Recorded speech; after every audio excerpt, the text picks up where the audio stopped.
Greetings, brothers and sisters in Christ at NCF Pune. Thank you for this blessed opportunity. I am Veselu and I'm happy to share my story with you.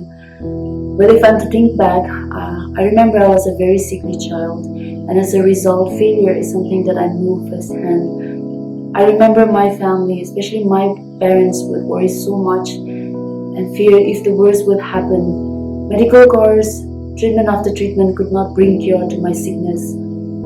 Yet, I had one ambition in life, and that is to serve the Lord. But I never had the courage and never had a heart to tell anybody, not even my parents, not even God, because I thought I wasn't the best qualified to serve Him. Well, in the midst of that, after 2 years of battling cancer, my dad passed away. This weighed so much on us, so much enough to rob me of all my confidence to hope for anything good. And I remember my mother, whenever we are discouraged, whenever time of difficulty comes, would resound the last words of my father on his dying bed, and that is Hamoji Suba, meaning it will be well, it will be fine, Jesus is present, that Jesus is there for us. Truly, these words became the firm foundation of my faith journey with God, because true to my fears, life wasn't easy. And however, in all those series of sufferings, with each passing years, God opened my eyes further to see and to prove that He is with me, He is with us, and that He is enough, that Christ is enough for us. That in Christ alone lies all my help and my strength.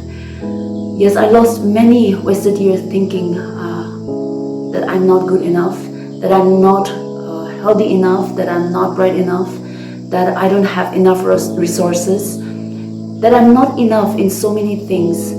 And the devil would always bring my insecurities, my sins, my limitations and my weaknesses to stop me and to take away the joy, the heart and the courage to say, yes, Lord.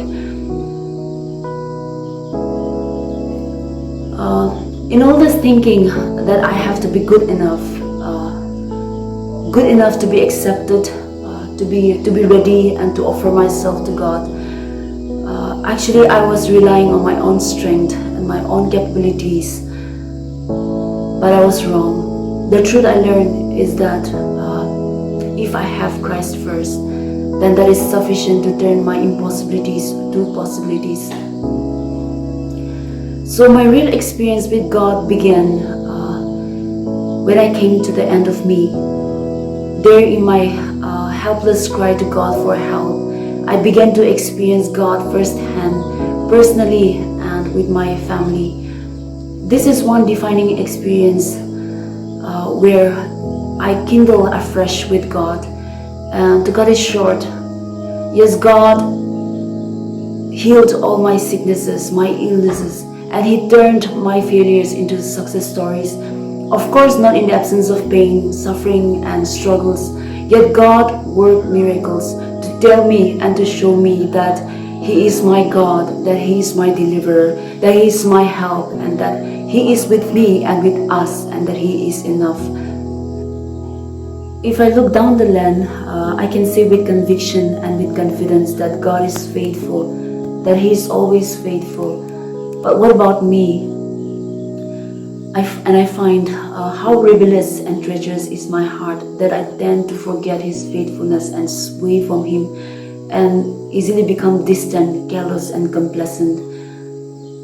So if challenges, struggles, and pain are ways of God to bring me closer to Him and to make me realize who He is and who I am, then I'm not disheartened because for I know that my God can turn my adversaries, my struggles, my sufferings into refining experience for the good of my life.